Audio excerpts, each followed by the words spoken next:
iniciar esse nosso encontro, pedindo a Deus que nos envie seu Espírito para a gente poder compreender sempre mais os nossos desafios, as nossas dificuldades e também a importância de nós estarmos sempre nos formando para melhor ajudar na formação de quem pede para caminhar conosco no mesmo caminho.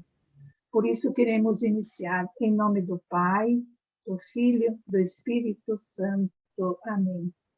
Ó Espírito Santo, Jesus revelou teu mistério e disse que tu serias nosso consolador todos os dias até ele voltar. Vem, Espírito Santo, vem e vence todo medo dentro de nós. Coloca entusiasmo em nossa vida, em nossa missão, em nossa vocação, e muita mansidão e serenidade em nosso coração diante dos desafios que enfrentamos no dia a dia na nossa missão. Vem, Espírito Santo, faze de nós um só coração e uma só alma, a fim de que o mundo creia em Jesus, Filho de Deus. Vem, Espírito Santo, faze-nos amar as Escrituras para reconhecer a voz viva de Jesus ressuscitado no meio de nós. Torna-nos humildes e simples, a fim de compreendermos o mistério do reino de Deus. Vem, Espírito Santo. Maria está aqui conosco. Ela nos reúne e invoca por nós o dom do amor e do fogo do Espírito. Vem, Espírito Santo, e permaneça em nós e entre nós. Glória ao Pai, ao Filho e ao Espírito Santo, como era no princípio, agora e sempre. Amém. E nós queremos permanecer unidos em nome do Pai, do Filho, do Espírito Santo. Amém. Amém. Obrigado, irmã Marisete. Então, bem-vindos e bem-vindas todos e todas, formadores, formadoras, pessoas aí religiosas que trabalham também em outras dimensões da vida religiosa, na pastoral vocacional, nas coordenações de comunidade. Enfim, esse encontro ele é especificamente para os formadores, mas aberto também para outras religiosas e religiosos. O tema do nosso encontro ele é um tema muito pertinente, muito importante, a importância da superação da fragilidade vocacional, institucional e, por que não, das fragilidades pessoais no processo formativo. Formação da consciência e formação do coração. De fato, é um tema abrangente, aberto. Penso que o Mário vai ficar bem à vontade no sentido de que enxugar tudo esse tema ali num dia só vai ser um desafio bastante bonito, porque com certeza esse tema aberto precisaria assim bastante tempo. Padre Mário, muito obrigado pela sua presença entre nós.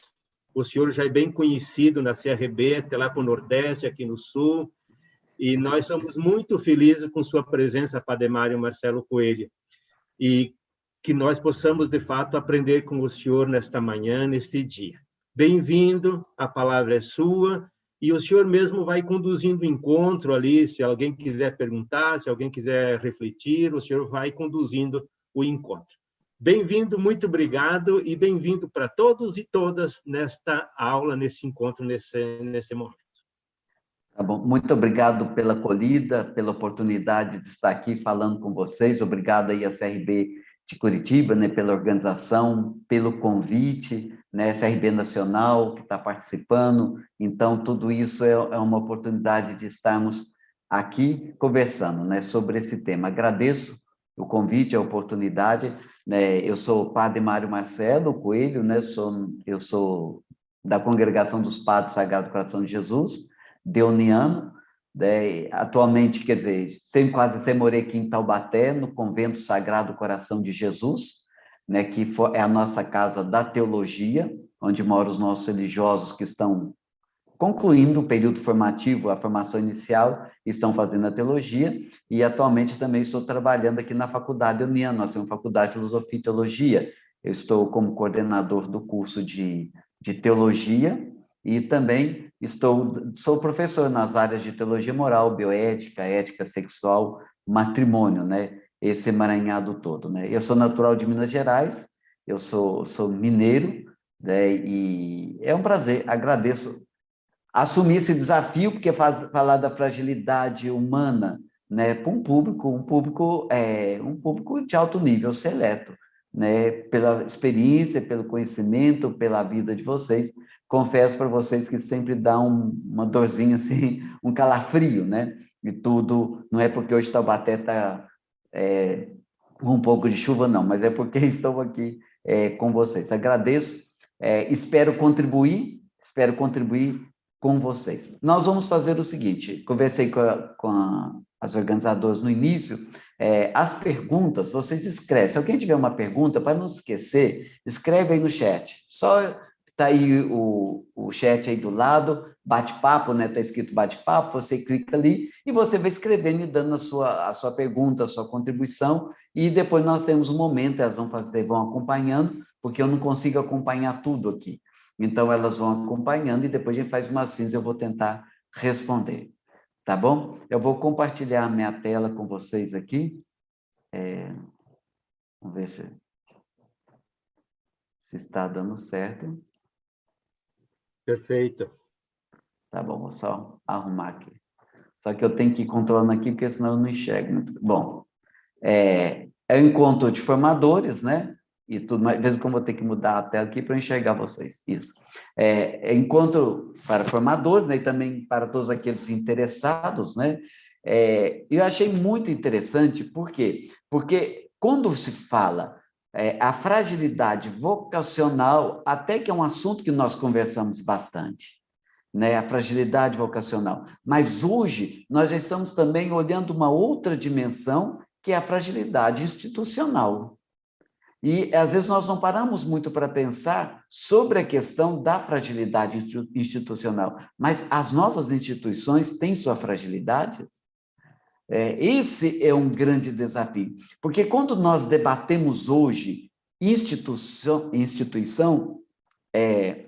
a questão da fragilidade institucional, nós pensamos muito na questão financeira, nós pensamos muito na questão mesmo das estruturas, né? As grandes estruturas que temos, né? Que hoje está difícil mantê-las, mas o que nós podemos olhar? Uma fragilidade formativa, né? Que vem dessa questão institucional.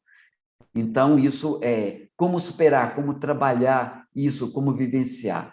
A minha intenção aqui, claro, não sei se eu vou conseguir dar todas as respostas para vocês, mas é despertar uma reflexão inicial que nós podemos juntos concluir, depois, na própria comunidade de vocês, na comunidade formativa de vocês, podem retomar isso e tentar pegar esses pontos, como aplicar dentro da nossa realidade.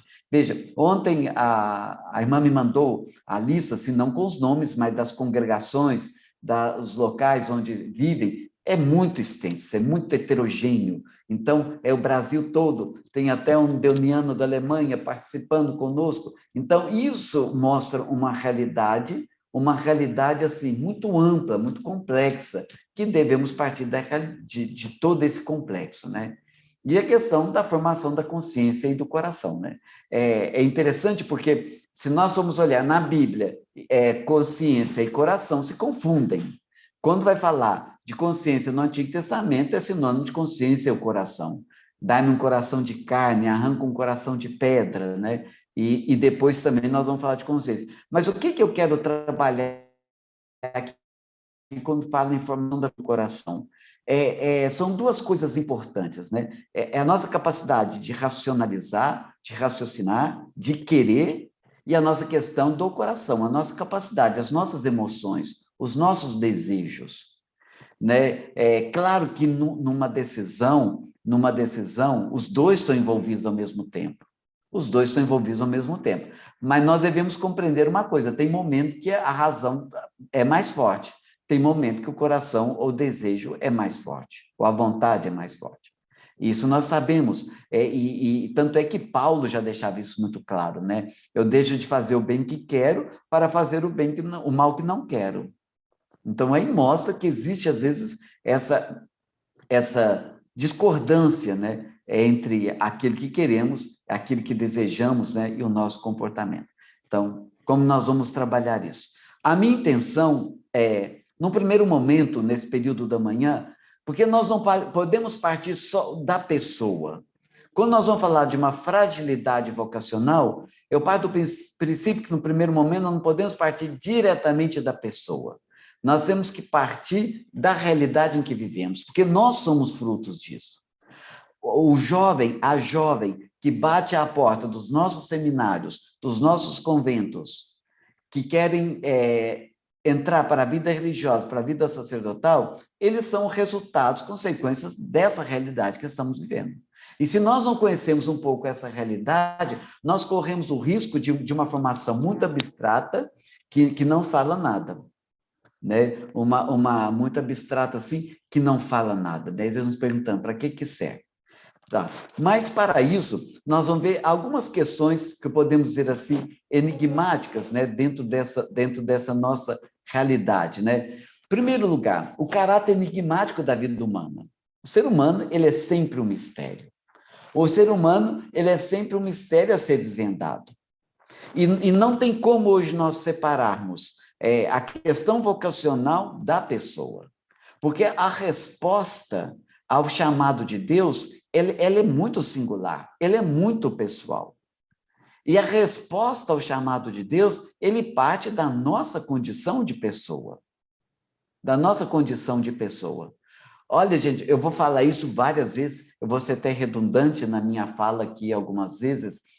No nosso acompanhamento vocacional, duas coisas é importante nós ajudarmos os jovens, a jovem a discernir, e nós devemos também compreender. Uma coisa é o que eu quero, outra coisa é o que eu tenho condições. Tem muita gente que pode até querer ser padre, ser religioso, ser religiosa, mas no acompanhamento você vai falar assim, olha, meu amigo, você não tem condição, você não tem uma estrutura, infelizmente você não tem estrutura. Então, isso por quê? Porque o ser humano é enigmático. Nós não vamos conseguir aqui desvendar quem é o ser humano, mas nós temos que compreender, porque compreender o ser humano é compreender as suas fragilidades, é compreender as suas virtudes, é compreender os seus vícios, e a vocação, ela supõe a natureza humana. A vocação, ela supõe a natureza humana. A graça supõe a natureza. E a vocação, ela sempre se dá num contexto, o contexto pessoa. Quem é chamado a ser religioso, quem é chamado a ser padre, é uma pessoa. É uma pessoa concreta, nas suas condições biológicas, filosóficas, sociológicas, psicológicas e também teológica. Então, esse caráter enigmático da vida humana e de todos os componentes que nos envolvem. E falar de fragilidade vocacional, e falar de vocação, e falar de pessoa, está sempre perguntando, quem sou? Então, para eu dar uma resposta a Deus, eu tenho que me perguntar, mas quem sou eu? Olha, gente, quem não se conhece, nós vamos ver daqui a pouco, ele está condenado a se destruir. Então, quem sou? Quem é esse candidato? Quem é essa candidata que quer ser padre, que quer ser religioso, que quer ser religiosa? Ela que vai se conhecer, sim, mas o processo do acompanhante é ajudar justamente isso, descobrir quem sou.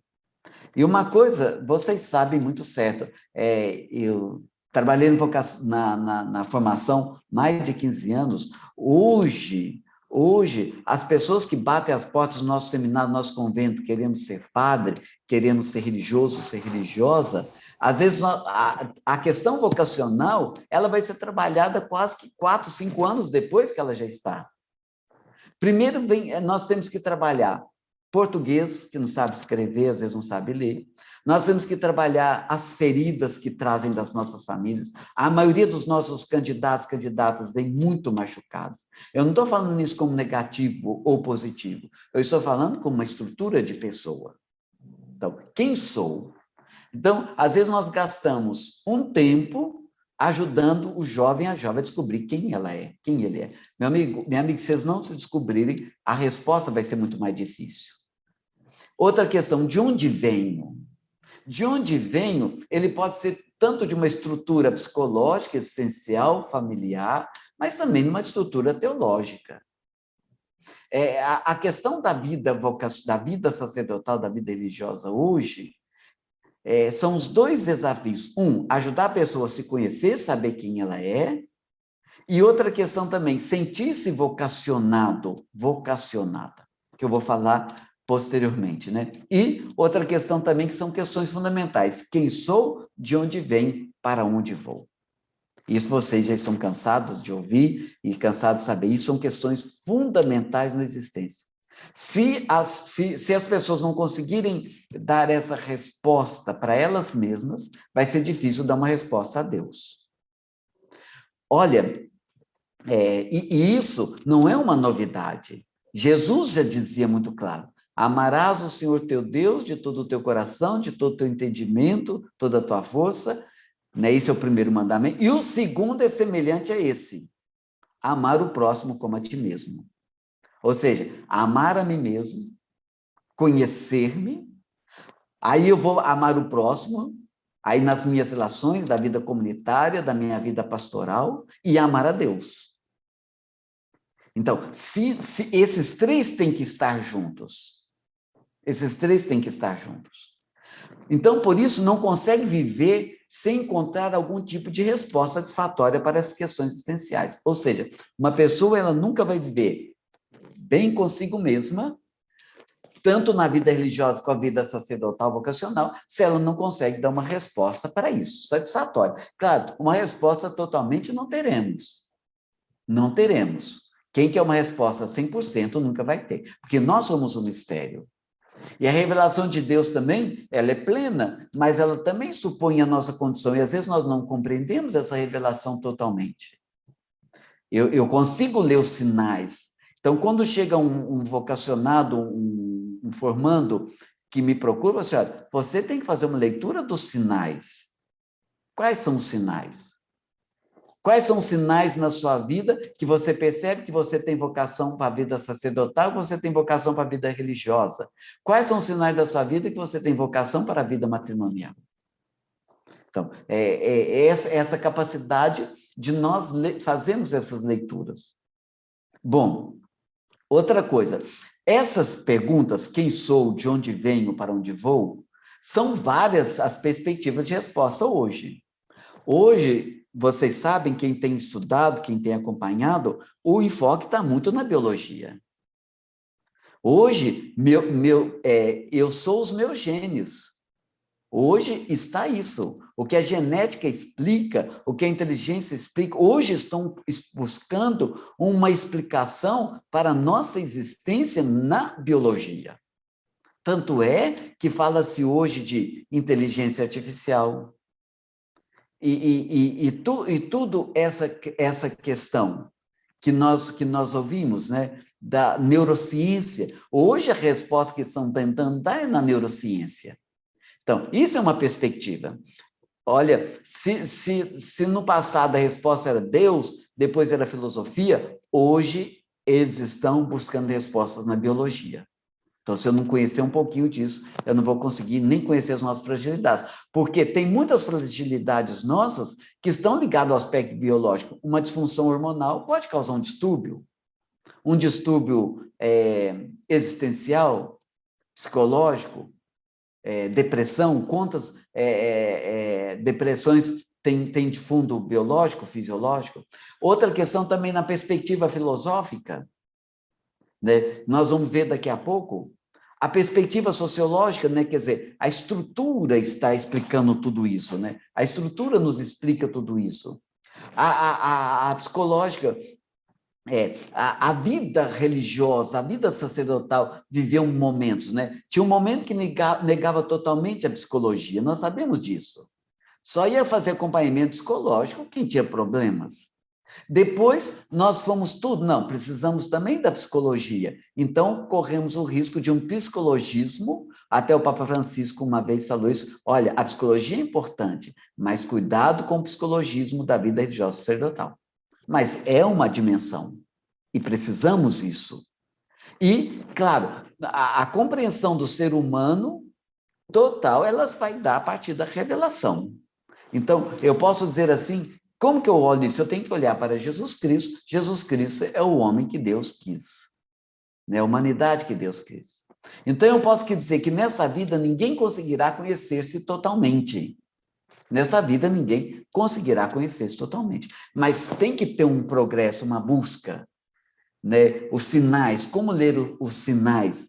Eu me lembro, quando eu estava para entrar para o seminário, partilhando com vocês, eu me formei no curso superior, eu me formei em veterinário, né? Eu também sou veterinário, eu fiz um curso de mestrado em melhoramento genético animal, e eu tive grande dificuldade de discernir. O padre que me acompanhou, até ele é de Taubaté hoje, ele dizia assim para mim: você está esperando que Deus vai descer do céu, ajoelhar no seu pé e pedir para você ir? Veja, essa certeza nós nunca teremos, mas nós temos a capacidade. E aí o acompanhante vocacional informativo tem esse desafio de ajudar a pessoa a conhecer-se e a conhecer a vontade de Deus. Então, eu posso dizer assim, que só a partir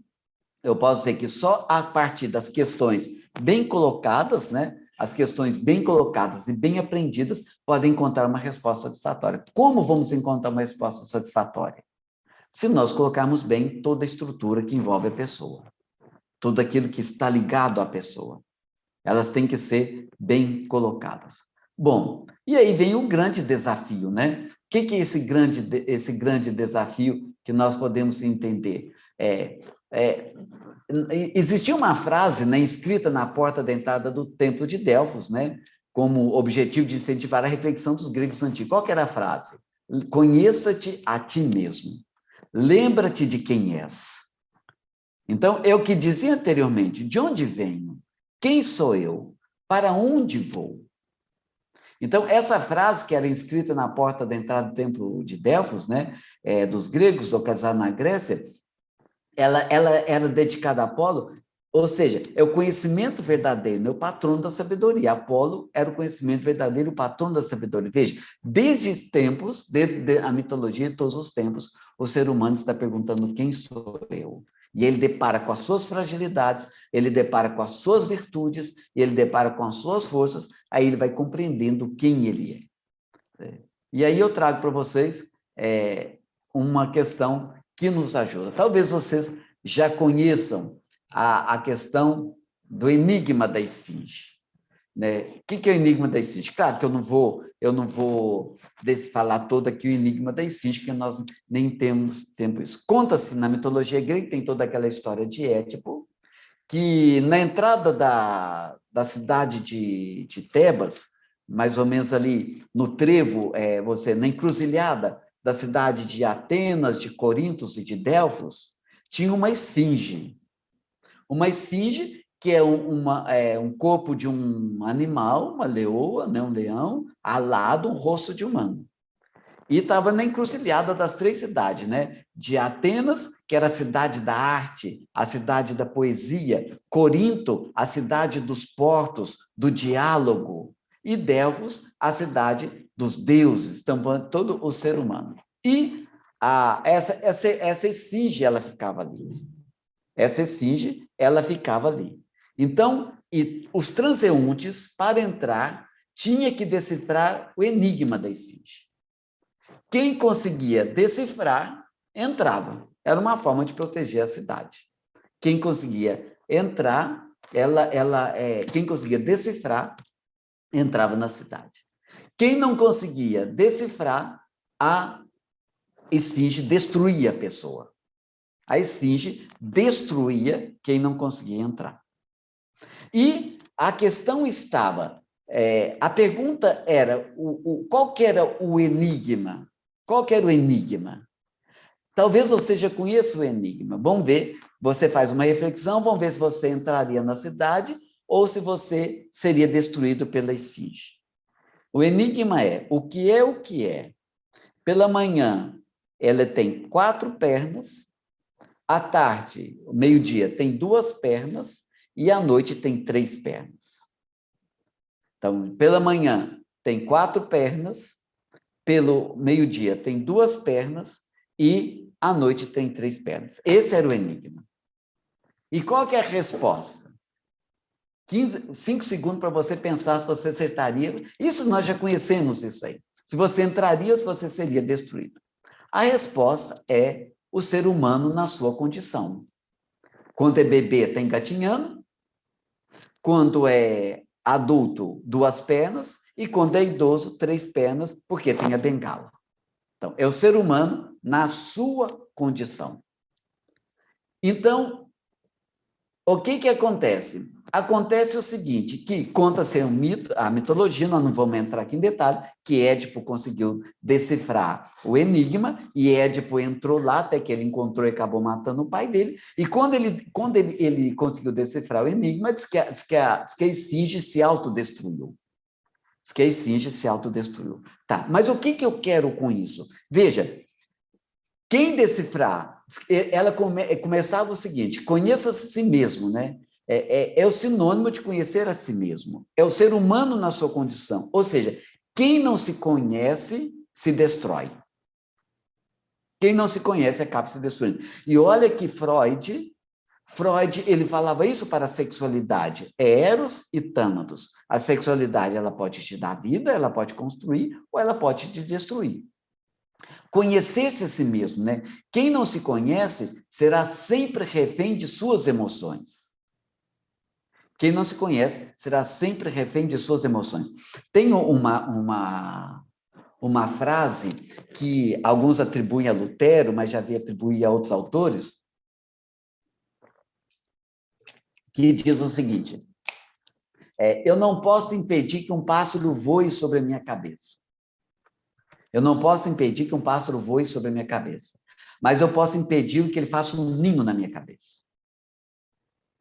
Ou seja, tem certos sentimentos, tem certas emoções que nós não tem como impedi-los. Eles vêm, eles estão aí. Sentimos na nossa pele todo dia. Agora, que ele tome conta de nós, nós podemos impedi-los. É aquilo que a própria psicologia diz, né? Talvez eu não seja culpado por aquilo que fizeram de mim, mas eu sou responsável por aquilo que eu faço com o que fizeram de mim. Ou seja, tratar de fragilidade humana é conhecer a si mesmo, é o primeiro passo. E, às vezes, é um processo muito dolorido. Por isso que muitos preferem um remédio, muitos preferem tirar a própria vida do que fazer um acompanhamento, porque às vezes é dolorido e é lento. Então, eu posso dizer que cada ser humano que tem que descobrir quem ele é e qual o caminho que conduz à felicidade. Então, quem sou eu, de onde venho, para onde vou? Então, resolver o enigma, que o enigma aqui é o ser humano em sua condição de pessoa, esse é o enigma, né? Quando fala, ele é criança, ele é adulto, ele é idoso, é o ser humano na sua condição de pessoa. Quando eu resolvo esse enigma, ou seja, eu resolvo que eu me conheço na minha condição humana, é sinônimo de conhecer-me a mim mesmo. Então, quando eu conheço a mim mesmo, eu vou descobrindo quem sou eu. E, a partir do momento que eu quero descobrir quem sou eu e dar uma resposta para onde vou, é a felicidade. Aristóteles diz que o ser humano ele sempre está à busca da felicidade. Mas qual que era o conceito de felicidade dele? Ele tinha um conceito de felicidade dele. Tomás de Aquino também concorda. Tomás de Aquino dizia que o ser humano também está em busca da felicidade. Mas o que é felicidade para Tomás de Aquino? É o reino de Deus. Então, é Deus e o seu reino. Então, quando eu busco conhecer a mim mesmo, quando eu busco dar uma resposta a Deus, né, eu estou buscando essa felicidade que eu acredito que Deus me proporciona. Então, esse é o grande desafio nosso, nesse nosso dia de hoje e nosso dia de amanhã. Tentar descobrir a nossa realidade de pessoa E o quanto isso reflete na fragilidade vocacional, porque eu não posso falar de fragilidade vocacional se eu não falar de fragilidade de pessoa. Porque, veja, gente, desculpa se eu esteja sendo redundante, quem vai dar uma resposta a Deus é uma pessoa. E é uma pessoa muito concreta. E Deus nos chama na nossa condição concreta de pessoa, com nossas fragilidades, com nossos limites, mas também com nossas virtudes, com nossas qualidades, com nossos dons. Se eu não sou capaz de conhecer isso, como que eu vou trabalhar tudo isso na minha vida? Bom, e aí, eu não vou começar falando diretamente da pessoa, ou do vocacionado, ou do formando e da formanda. Eu vou começar falando da realidade, porque nós somos frutos da realidade. Então, nesse período da manhã, eu vou tentar falar um pouco dessa realidade que nos envolve. Talvez aqui eu vou ser bem rápido e objetivo, porque vocês são pessoas que acompanham, que leem, que sabem, eu não vou trazer muita novidade, mas só para nos contextualizar, porque nós somos pessoas situadas. O Papa Francisco, eu estou fazendo agora um pós-doutorado na PUC, e eu estou trabalhando essa questão da dimensão da consciência e subjetividade no comportamento moral. O Papa Francisco, todo momento, ele está falando sobre isso. Quando ele fala, o ser humano, ele é situado, o ser humano, ele dá uma resposta, o comportamento dele é dentro de uma situação, e nós não podemos desconsiderar essa situação. Então, que realidade? Então, nós temos que conhecer os tipos de sociedade, né? Claro, tem aí as grandes sociedades tradicionais, né, que nós chamamos pré-modernas, né? São aquelas sociedades que existiam antes da industrialização, ou aqueles poucos lugares, né, que ainda não receberam os impactos adivinhos até hoje. Tem lugares que ainda estão nessas sociedades tradicionais, né? Que ainda não tem a... Veja, eu não estou falando o que é melhor ou o que é pior. Então, eu quero abrir um parênteses aqui. A minha concepção, eu nunca falo que existe uma cultura superior à outra. Não existe culturas superiores, na minha concepção. E também os sociólogos, e a maioria das pessoas diz isso. Mas eu digo que existem culturas diferentes. Existem culturas diferentes. O fato da minha cultura ter indústria, ter internet, está aqui usando o Zoom, está usando o Google Meet, não significa que é superior àquela cultura que ainda não tem o Zoom, que ainda não tem. Não, existem culturas diferentes. Mas eu posso dizer que existem sociedades diversas, né? E a questão hoje está mudando muito. Ainda hoje nós temos sociedades tradicionais. Mas eu vou tentar traçar aqui, para entendermos um pouco um dado assim, cronológico. É como se fosse uma mudança nos tempos, né? Então, nós temos essas sociedades tradicionais, são aquelas sociedades que nós chamamos de pré-modernas. Hoje nós já estamos na pós-moderna, nós vamos chegar. Não se esqueça de uma coisa, que a maior parte da história da humanidade viveu nessas sociedades tradicionais.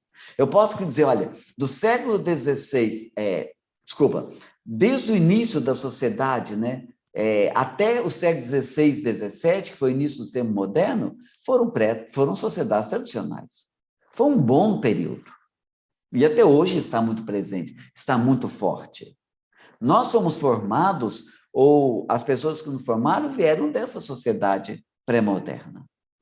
Então, isso tem uma influência. E, às vezes, nós ficamos hoje num saudosismo que não é muito bom. No meu tempo não era assim, no meu tempo não era assim, no meu tempo as coisas eram isso. Não, cada um tem o seu tempo, né? E isso aí vem, eu posso dizer, o que caracterizava como valor nessas sociedades tradicionais? Eu posso dizer assim, a tradição tinha um lugar central. O que diz a tradição? O que o meu avô diz? A minha família seguia isso. Isso é tradição da minha família. Isso era muito forte. E muitos de nós vocacionados, muitos de nós religiosos e religiosas, viemos desses valores, dessa estrutura. Não pode ser dessa época antes do século XVII, mas viemos de sociedades tradicionais que valorizava a tradição. Por exemplo, a honra era muito importante. A honra, aquele negócio da honra, né, nas cidades pequenas, isso era uma coisa importante. A família, pai, mãe, filhos, era muito importante. né? Eu me lembro, quando eu era criança, eu não posso falar quando eu era pequeno, apesar de que eu estou sentado, vocês não estão me vendo, se eu falar aqui quando eu era pequeno, vocês pensam que é hoje, né? Porque eu sou de estatura baixa. Mas quando eu era criança, meu Deus, na minha cidade, no interior de Minas, quando descobri que um jovem estava usando droga, aquilo era um comentário na cidade. Quando uma menina solteira aparecia grávida, era toda uma questão. Então, hoje, eu não estou fazendo um valor moral, por favor, eu estou só dizendo que isso era uma questão muito importante, né? Isso eram questões que nós podemos ver, por exemplo, nessa sociedade tradicional, o campo econômico e político não eram bem vistas. Olha, os nossos pais aceitar uma sugestão, aqueles filhos que estudavam nas universidades, traziam uma novidade para a sua empresa do pai, traziam uma novidade para o campo, né, para a agricultura, os pais tinham dificuldade de aceitar. E muito menos procuravam isso. Então, isso são questões que faziam parte das sociedades tradicionais, né? E aí, isso também, algumas coisas prevaleciam, né? As desigualdades econômicas, sociais e políticas eram grandes, nós sabemos disso. A desigualdade entre homens e mulheres era até mesmo legitimada. A escravidão era legitimada. A própria religião, a filosofia, quantos filósofos falavam em caças, né, em escravos e tudo mais? Então, isso era legitimado, né? E isso fazia parte da sociedade tradicional, né? E uma questão, a religião católica, sobretudo na Europa, exercia forte influência na organização da vida social. Claro que hoje, muitos valores que nós temos no Ocidente é consequência da religião católica, né? É resultado do cristianismo, podemos assim dizer. Mas, por isso, nós podemos dizer que a vida social era muito falada, era determinada pela sociedade, pela religião católica. Uma vez conversando com um professor de educação da Universidade aqui em Taubaté, ele me falou duas coisas que me chamou a atenção. Ele falou o seguinte, olha, padre, vocês têm que perceber uma coisa, se no passado o conhecimento estava dentro do muro dos conventos, nós sabemos que os grandes criadores das grandes universidades foram as dioceses, as congregações religiosas. Hoje, o conhecimento está fora do muro dos conventos. E, às vezes, vocês, padres, subestimam o público de vocês. Veja, por quê? Porque era a forte influência da Igreja Católica. Hoje, o padre Zezinho já cantava, né? O padre lá no altar já não fala mais tanto. Hoje, até, às vezes, passa por ridículo na sociedade. Então, mas no passado era isso. Mas, gente, por que eu estou trazendo tudo isso? Porque nós vamos ver que isso influencia hoje no sim dos nossos jovens. Essa instabilidade, a segurança na sociedade moderna, né, que nós vamos vivendo aí. Então, veja, o sistema de valores, né, eu posso dizer assim, as normas, né, era vontade divina, ponto, era vontade de Deus, e ninguém questionava isso. A vontade divina tinha um papel fundamental, né, na reprodução da ordem vigente, né, na repressão, todas as tentativas de inovação e liberdade. Não, Deus mandou e pronto. Hoje não é bem assim, né? Nós vamos ver aqui nas próprias sociedades, né? E as sociedades modernas, o que caracteriza, né? Caracteriza por algumas questões, que eu posso dizer assim, o próprio mito do progresso, né? E com isso a conservação da tradição é vista como algo profundamente negativo. Na sociedade moderna, isso é antigo. Olha os livros. Os livros, as pessoas não gostam muito de ler livro antigo. E o quanto que eles fornecem? Outra questão também, o que a sociedade antiga, tradicional, valorizava muito o coletivo. Era a minha comunidade, era a minha família, era o meu povo. A sociedade moderna, não. A valorização do indivíduo, em detrimento do coletivo. Então, isso é uma questão que nós devemos olhar, né? Ao contrário de antigamente, que valorizava a coletividade em detrimento do indivíduo. Se no antigo valorizava muito mais a coletividade, hoje valoriza muito mais o indivíduo. Então, enquanto as sociedades tradicionais, a esperança do paraíso orientava as pessoas para o céu, agora busca-se o paraíso terrestre, né? Cuja construção se dará pelas mãos humanas, né? Guiada pela razão e pela ciência. Hoje, nós vamos ver, na hora que eu vou falar aqui da sociedade pós-moderna, hoje o paraíso é terrestre. Hoje o paraíso é terrestre.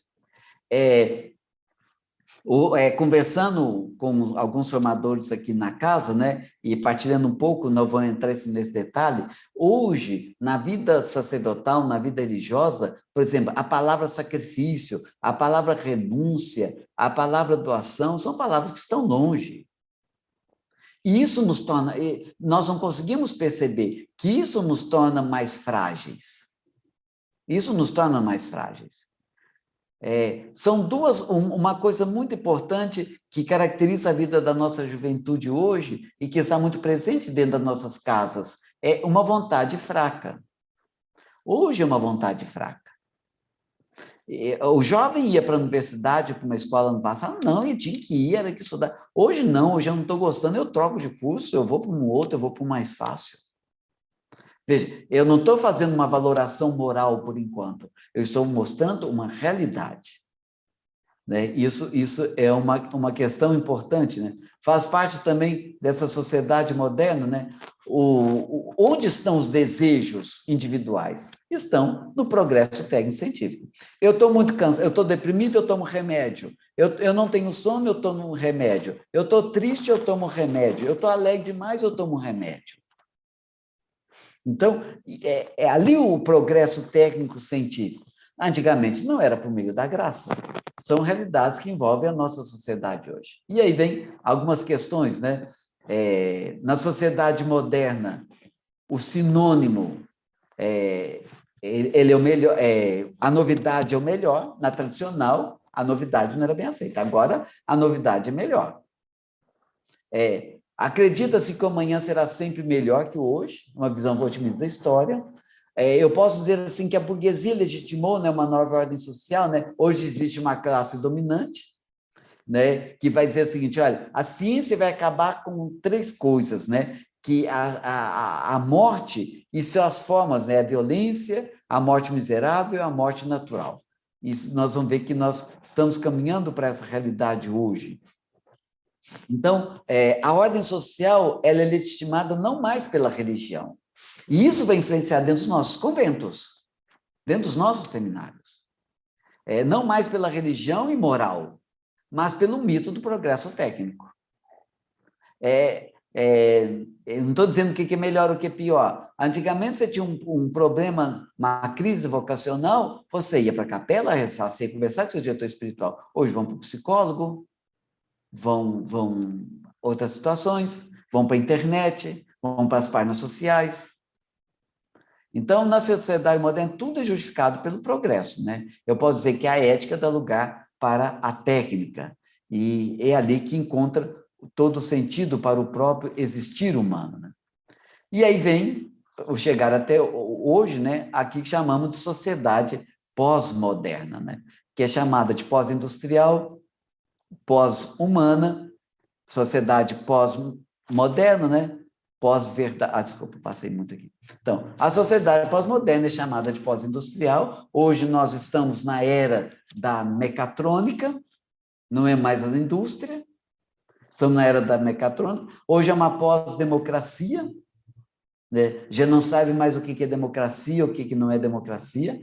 Pós-humana, foi até meu trabalho de doutorado. Hoje, eles estão criando uma espécie, é o grande feito da engenharia genética, é criar uma espécie superior à nossa, nós chamamos de pós-humano, quer dizer, nós já seremos obsoletos, diz um cientista, que vai chegar um tempo, se a ciência não colocar limite, vai chegar um tempo que o pós-humano vai olhar para nós com um olhar romântico com que nós olhamos para o chimpanzé hoje, como se nós fôssemos uma espécie a ser preservada.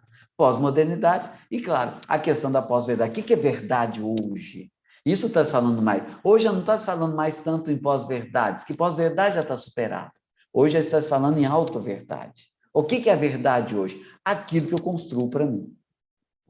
Então, se nós olharmos isso na vida religiosa, na vida sacerdotal, isso vai estar muito presente. O que é a verdade hoje? Aquilo que eu construo para mim. O que é a vida religiosa para mim hoje? Não é aquilo que o carisma, meu fundador, a minha fundadora diz, mas é o que eu penso que deve ser. Eu construo para mim a minha forma de viver o voto de obediência. Eu construo para mim a minha forma de viver a castidade.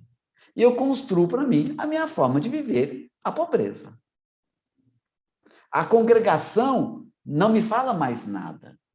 Gente, quando eu falo dos 3 votos, isso vale também para os diocesanos, porque os diocesanos também, na forma deles, são convidados a viver a essas virtudes, né, da obediência, da castidade e também da pobreza. Então, veja, é a pobreza que eu acho que deve ser vivida. É a castidade que eu acho que deve ser vivida. A obediência que eu acho que deve ser vivida. Não sei, está gravando, depois isso vai se tornar público, né? Mas existe algumas questões que me preocupam, né? De padre me procurar e falar assim, não, hoje eu encontrei uma pessoa que está ajudando eu viver melhor o meu sacerdócio, eu vivo com essa pessoa. Veja, ele construiu a castidade para ele. Quer dizer, é um alterotismo. Então, isso é uma fragilidade que nós, onde vamos chegar com tudo isso?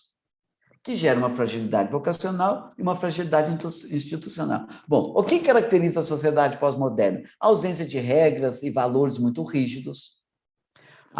Hoje você, às vezes, colocar algumas regras no seminário, no convento, hoje, eu não estou dizendo que deve voltar no legalismo, no rigorismo, não, por favor, também não isso. Eu acho que são dois extremos negativos, o rigorismo e o laxismo. O grande trabalho hoje dos formadores, das formadoras, é encontrar um consenso meio termo. Aquilo que na sexualidade chamamos de pudor. Né? Então, a ausência de regras e valores muito rígidos hoje na sociedade pós-moderna. Meu amigo, minha amiga, o Papa Francisco já dizia isso. Hoje os pais se tornaram provedores, mas não tem nada mais para dizer para os filhos. Olha, se eu pago o meu curso de inglês, se eu pago a minha academia, se eu pago meu inglês, se eu me dá dinheiro para eu sair, mas você não tem nada para me dizer. Isso está dentro das nossas casas formativas. O individualismo. Tem um sociólogo que diz o seguinte, que no passado, na tradicional, todo mundo ali ouvindo seu radinho, escutando seu radinho, em torno do fogão de lenha. Lá em casa até hoje tem fogão de lenha, toda vez que eu vou em casa, a minha mãe tem 91 anos de idade, né? Meu pai é falecido. Lá em casa tem uma questão interessante, que meu pai se chama José, minha mãe se chama Maria, e eu tenho um irmão que nasceu 25 de dezembro. Ele não é Jesus, não, né? Mas ele se chama José Natal. Mas a minha mãe é viva, ela tem 91 anos. Mas toda vez que eu vou em casa hoje, a mãe ainda tem que fazer um frango com quiabo para mim, no fogão a lenha. Né? Tem que ser no fogão a lenha. Quer dizer, era o radinho em torno do fogão de a lenha. Quando surgiu a televisão, aí fala assim, agora acabaram as famílias. Porque ninguém mais vai se reunir em torno da televisão, e não sei o que é do rádio, a televisão vai dividir as famílias tinham televisão, e agora surgiu a internet, as partes sociais, então todo mundo falou assim, agora vai acabar a família, porque não está mais em torno da televisão. É um contexto. A pluralidade e diversidade, hoje, a coisa que nós mais estamos falando é pluralidade e diversidade. Diversidade de raça, diversidade de cultura, diversidade sexual. Né? E isso é uma questão que está muito dentro dos nossos seminários hoje e conventos hoje. Se vocês olharem pesquisas, depois eu posso mandar alguns textos, se alguém se interessar, tem meu e-mail que eu coloquei aí no início, né? Que fala hoje de uma média de 75% a 80% dos nossos formandas são homossexuais. Eu não estou dizendo que não podem ser padres ou religiosos. A questão que está aí, que nós não podemos fechar os olhos. Como relacionar, como compreender isso é uma realidade. Não estou dizendo que deve mandar embora o impeachment, muito pelo contrário. Deve ver as condições. Combinações de tendências, gostos e estilos. Isso é sociedade pós-moderna, cada um tem o seu gosto, seu estilo. Está muito presente nas nossas casas. Vocês vivenciam isso. Liberdade de expressão e pensamento, faz parte da sociedade pós-moderna. Mistura entre realidade e imaginação. Ou seja, o que é realidade? O que é imaginação hoje? Então, o que é a nossa vida concreta hoje? Ontem um professor dizia que um grupo de alunos falou para ele que um grupo de alunos religiosos falou para ele o seguinte: nossa, que essas aulas online estavam deixando eles muito estressados, não sei o que tem, não sei o que tem, está muito difícil. Eu fiquei pensando, quem está estressado é quem está perdendo emprego, tem que estar estressado quem está perdendo família, tem que estar estressado é quem está na fila esperando um leito para o seu parente querido. Quem está passando, esse sim tem que estar estressado. Mas veja, é uma vontade fraca, e isso faz parte dos nossos jovens. É mistura entre realidade, disponibilização de grande quantidade de informações. Meu Deus, hoje tem um autor que diz que vai chegar um tempo que nós não precisamos saber mais nada. Nós só vamos ter que saber onde buscar. Se vocês olharem hoje, a maioria das pessoas não estudam para aprender. Para que eu vou estudar isso? Depois eu vou lá na internet e busco, eu sei onde encontrar. Né? Incertezas, e aí vem uma questão muito presente, incertezas e vazios existenciais. Então, tudo isso, veja, eles lutam por isso, mas cada vez mais. Qual que é a síndrome do século XXI? Depressão. Índice de suicídio entre jovens. Síndrome de burnout. Veja, nós estamos vendo que isso aí não está respondendo. E isso, gente, nós somos muito claros hoje na vida religiosa sacerdotal. A nossa congregação, ela está com um índice alto de religiosos recém-votos perpétuos, recém-ordenados existindo também. Então, veja, isso eu não estou fazendo um juízo moral que são mais santos ou menos santos, mas é uma realidade que reflete a nossa realidade. Né?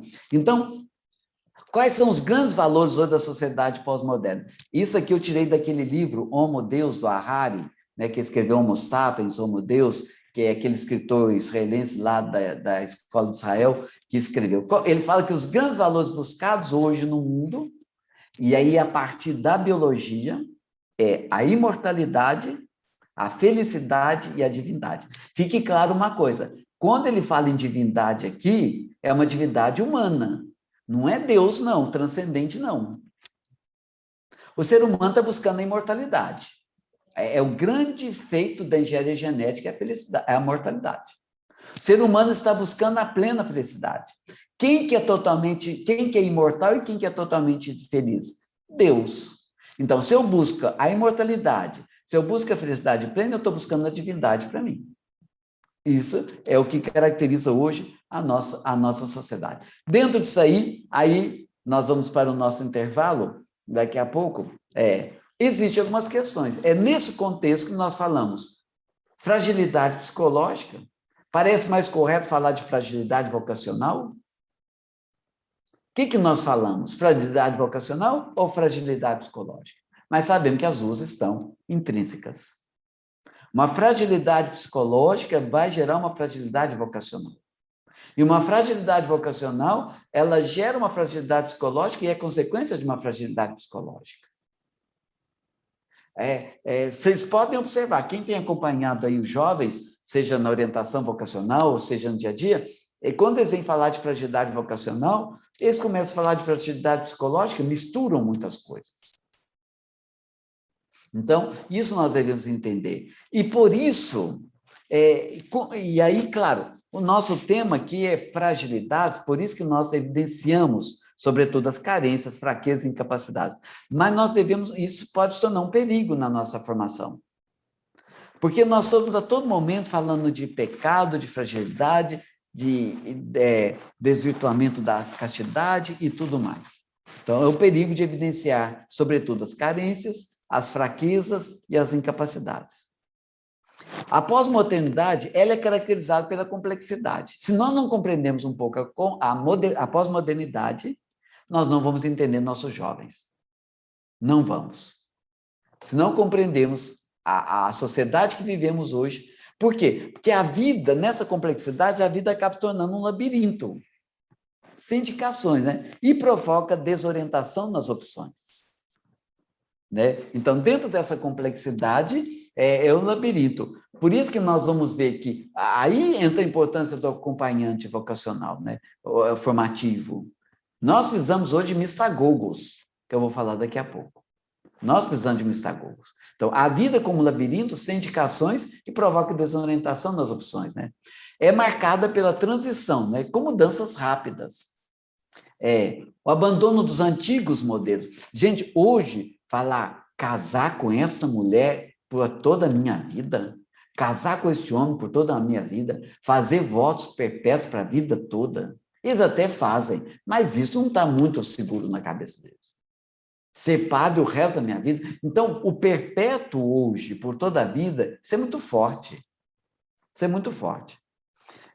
Marcada pela transição, né, mudanças rápidas, com o abandono do antigo modelo, com a falta de referências novas. Mas dentro dessa complexidade, o que está perdendo? Referências novas. Por isso que os nossos jovens hoje estão buscando gurus aí fora. Porque falta a própria referência hoje. A própria igreja está perdendo a referência com os escândalos. Os escândalos, nós vamos falar daqui um pouco, seja financeiro, seja sexual, seja em que for, ela está tirando essas referências para os nossos jovens, para os nossos vocacionais. Isso causa fragilidade. Em que eu estou depositando minha confiança? Onde eu estou empregando a minha vida? Tem muitos jovens que entram para a nossa instituição e quando vê toda essa situação de escândalo, de fragilidade institucional, eles vão se perguntar. Quem não está por fuga, vai se perguntar, onde eu estou empatando a minha vida? E processo de globalização que leva ao surgimento de identidades, né? Então, a globalização que leva às identidades, né? Quais são as identidades que temos hoje? Tá bom? Já são 10 horas, nós vamos 10h03, nós vamos fazer um pequeno intervalo, tá bom? E depois nós voltamos aí. 10h30, 10h30, 10h35 a gente volta. Obrigado, Padre Mário. E nesse intervalo, o importante também é a gente ir refletindo, e é o tempo também para a gente escrever no chat. Sim. Ali, você tem alguma questão, alguma pergunta, então a gente escreve ali no chat para depois as assessoras vão, assim, sintetizando as nossas perguntas para a gente fazer um bate-volta, um ping-pong de algumas respostas e algumas reflexões. Então, vamos para o intervalo para tomar um cafezinho, descansar um pouco. 10h30, 10h35, estaremos todos de volta na sala. Irmã, faz uma panorâmica geral das dúvidas, alguma questão? Aí.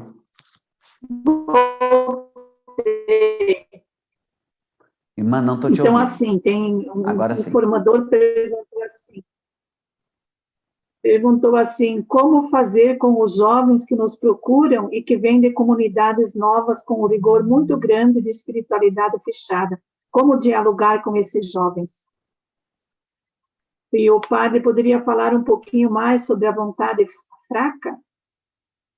Como interpretar a resistência e a hostilidade de alguns formandos em relação de alguns formadores, em relação à figura do formador?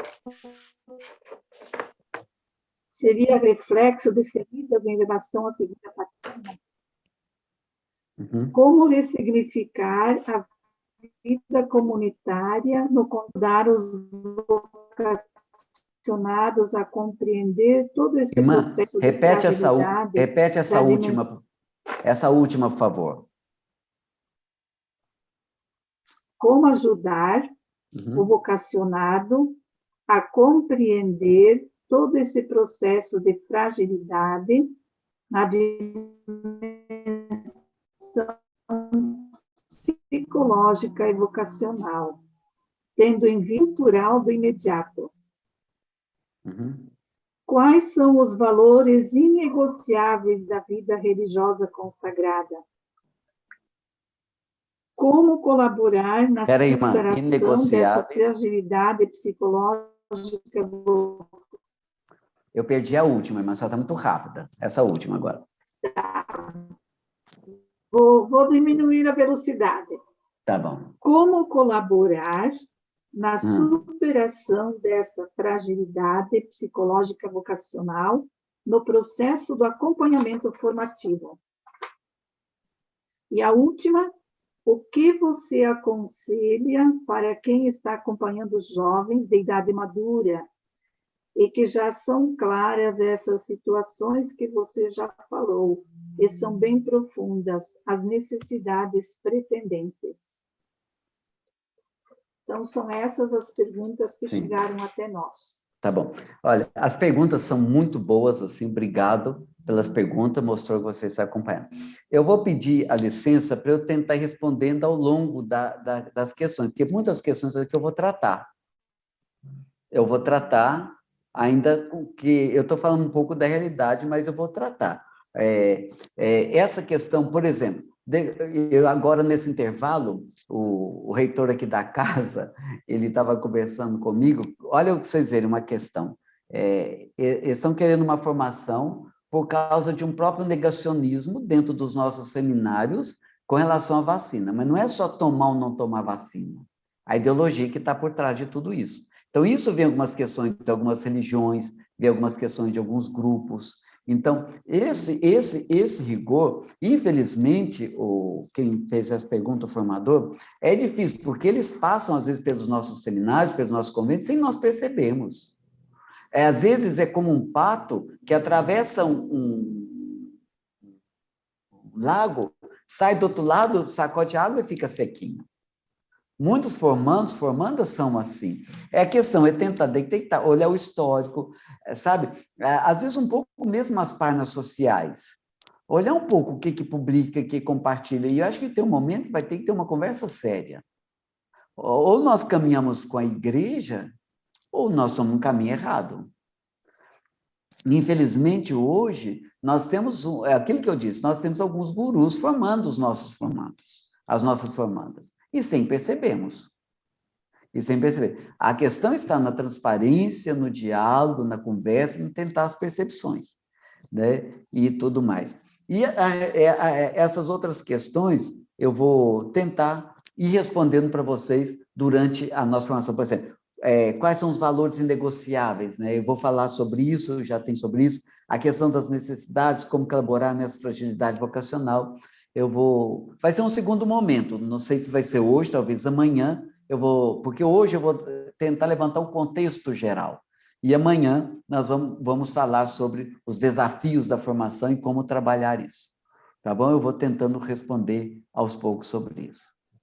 Mas são questões interessantes que eu notei aqui. Até o final, se eu não responder, vocês, por favor, podem pedir para voltar, que eu volto nas questões, sem nenhum problema. Tá bom? Então, vamos lá.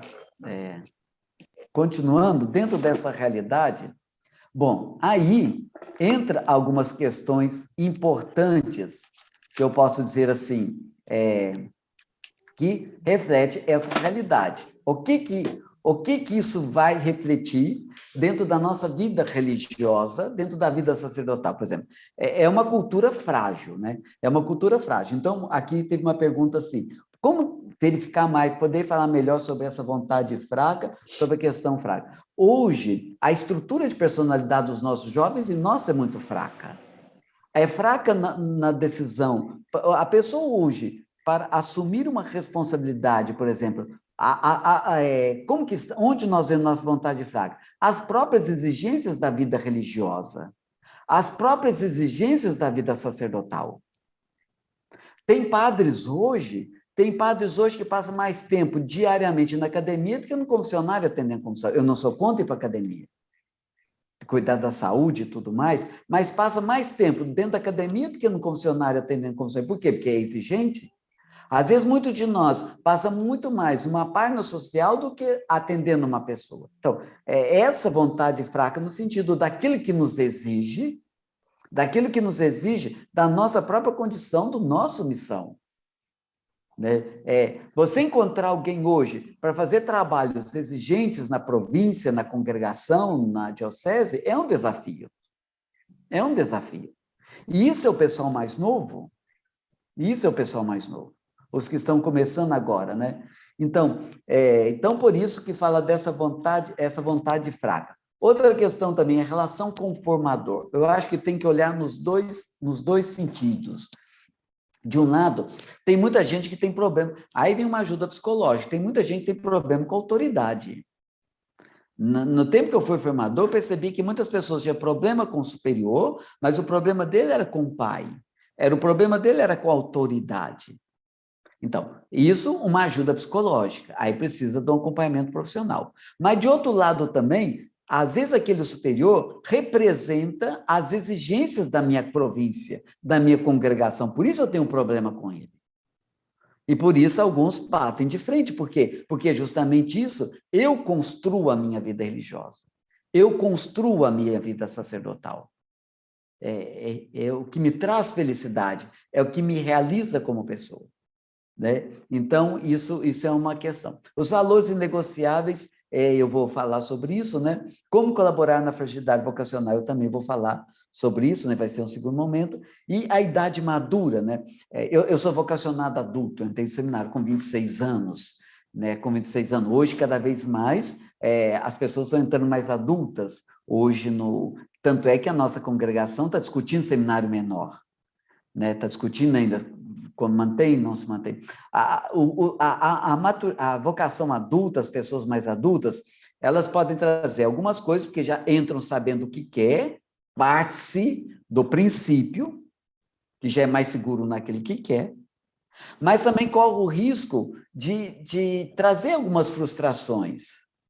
Então, isso é um acompanhamento, é um olhar, um questionamento sério, né? O que você quer? O que busca? Alguns buscam, às vezes alguns isso tem que olhar, e nós vamos ver aqui algumas frases do Papa Francisco. Hoje nós temos que cuidar com uma coisa muito séria, que é a falta de vocações. Então, quando aparece um, voa todo mundo e aceita de qualquer jeito. Só que isso podemos pagar um preço caro no futuro por causa disso. Podemos pagar um preço caro. Eu estava lendo um artigo que falava sobre a questão da fragilidade sexual, mesmo nos religiosos, dos padres. Então, ele respondia o seguinte: é como um avião. Alguém chega e fala assim: olha, tem aquela peça no avião que está muito boa, não. Ah, não, mas vamos deixar, porque para não comprometer a imagem da empresa. Olha, tem aquela questão que está muito boa. Não, vamos deixar quieto, não vai comprometer a imagem da empresa. E aí, de repente, o avião cai. E aí vai ter gastos de imagem, gastos financeiros e muitos outros gastos. E às vezes nós, padres religiosos, estamos pagando um preço por causa disso. Acobertamos muitas coisas por causa para não mancharmos, entre aspas, a imagem da província, da congregação, da casa, e estamos pagando um preço muito alto hoje aí. E estamos vendo isso cada dia mais, os escândalos na sociedade. Então, a vocação adulta, né, essa idade madura, ou tenta olhar, porque as necessidades são diferentes. As necessidades realmente são diferentes. Mas aí vem, a um certo momento, nós temos que buscar, nós temos que compreender a questão mesmo da realidade de cada jovem que nos procura, que nós vamos falar daqui a pouco. Tá bom? Bom, o que caracteriza hoje a mentalidade dos nossos jovens, da sociedade, e que está entrando muito na nossa vida religiosa? Por quê, gente? Tudo isso vai causar uma fragilidade. Por quê? Porque quando nós perdemos o foco daquilo que é central na nossa missão, que eu vou falar depois, aí vem a fragilidade, qualquer coisa derruba. Porque quando essas necessidades não serão atendidas, as pessoas desistem. Olha, e são pessoas novas. Uma questão, o consumismo, hoje, isso está muito em voga hoje, na sociedade como um todo, e na vida religiosa. Né? Claro, você tem que ter um celular que te ajuda a comunicar, você pode ter um computador que te ajuda hoje, mais do que nunca nessa pandemia, um computador. Aquilo que você possui, o que consome. Então, o que acontece? A questão está, quando esse consumismo é o que me satisfaz, eu tenho que comprar, eu tenho que ter alguma coisa, eu tenho que trocar de celular tantos anos, eu tenho que ter isso, eu tenho que ter essa roupa. Então, isso é uma questão que acaba, a pessoa, ela está projetando a sua vida nisso. O padre Léo Tarcísio, que vocês conhecem ele, né, que faleceu, que era deoniano, fundador de Betânia, que está muito presente na Canção Nova, minha época na filosofia, ele dizia uma coisa que assim, é o óbvio, mas que me guardou até hoje. Ele fala o seguinte, que o grande problema nós, padres e religiosos, não é o que deixamos, porque a maioria de nós deixa pouco. O problema é o cêntuplo. Porque Jesus fala, aquele que deixar pai, mãe, bem, vai receber 100 vezes mais. E ele fala que esse é o problema. E se você for analisar, é verdade. Se você for analisar, isso é verdade. A maioria de nós, religiosos, sacerdotes, não é o que deixamos, porque a maioria de nós somos pobres e deixamos poucas coisas.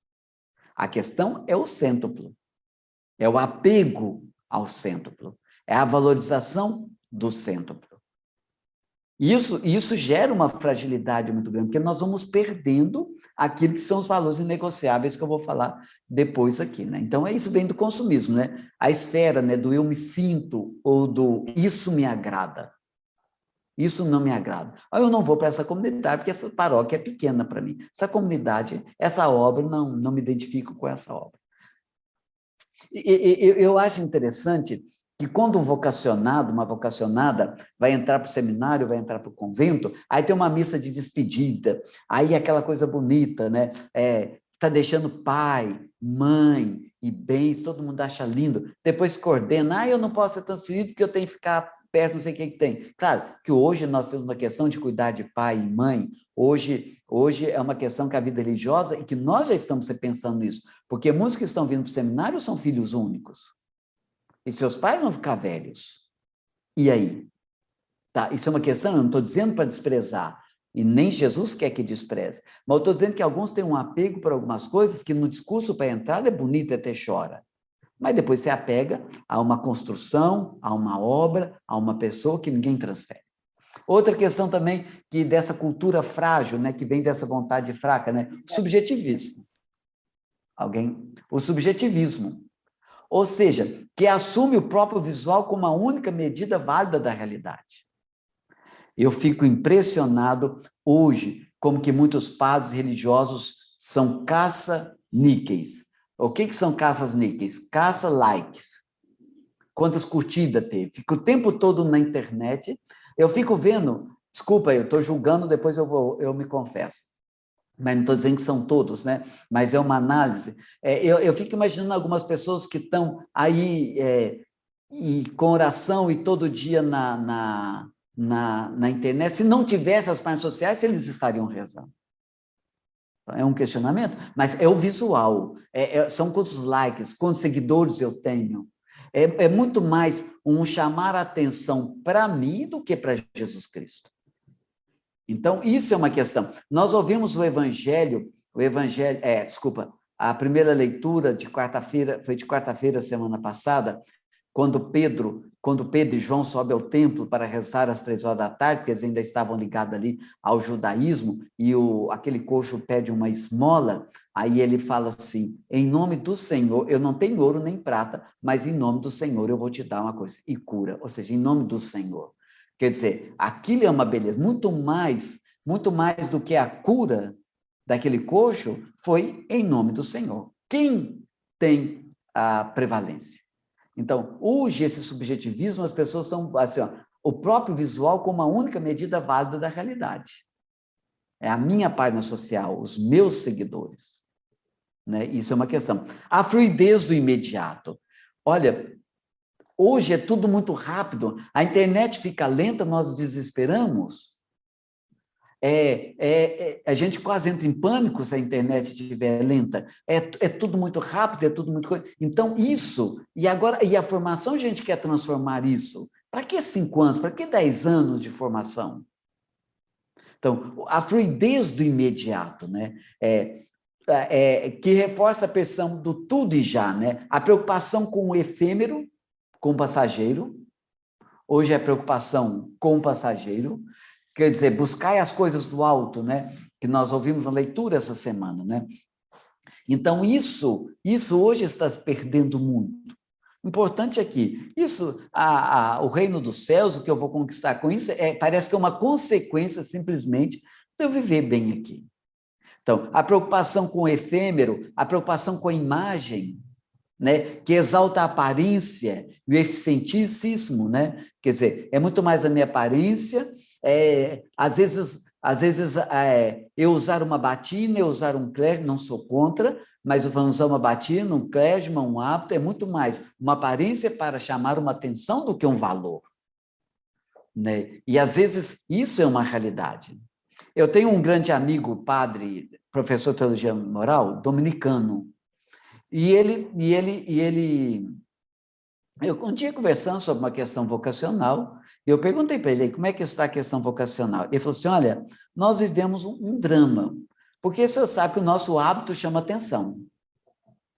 Muitos vocacionados estão vindo para a nossa ordem por causa do hábito, mas muitos estão se afastando por causa do hábito também, porque não estamos usando o hábito. Vocês sabem que o hábito dos dominicanos chama atenção. Então, veja, eu não sou contra usar hábito, e muito pelo contrário, acho que é um sinal.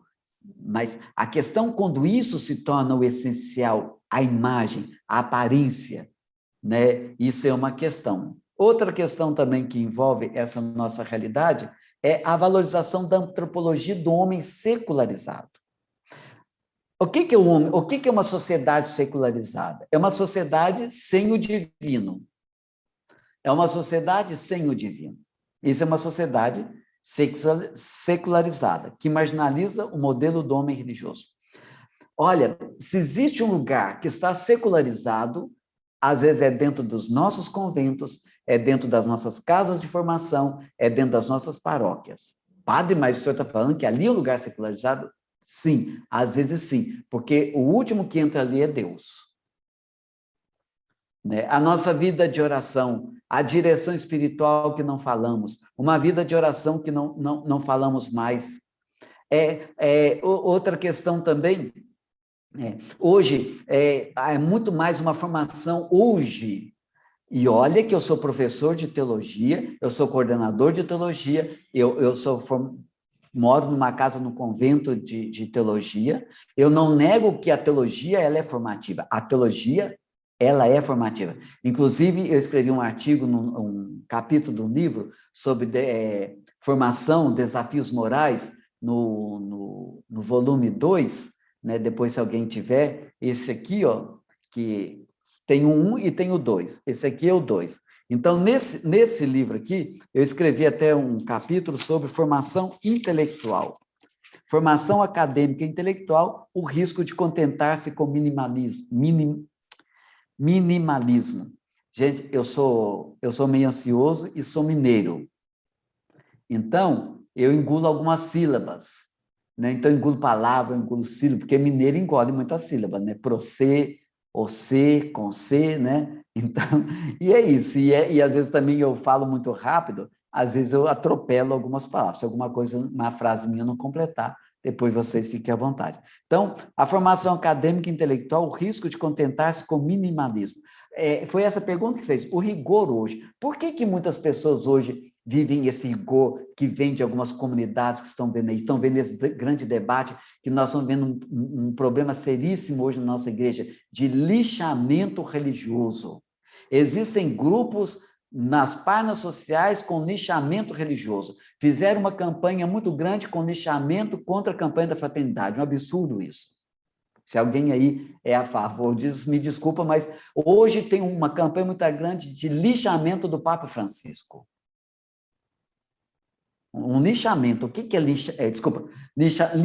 Desculpa, eu falei lixamento, né? Linchamento. Está vendo como é que eu... Lixar, expulsar, apedrejar. Então, isso é uma questão séria. E isso vem dessa situação. E nós estamos vendo isso. Então, isso é uma questão. Tá, mas o que eu quero dizer? Eu quero dizer o seguinte, que a formação acadêmica, teológica, ela é importante e ela é formativa.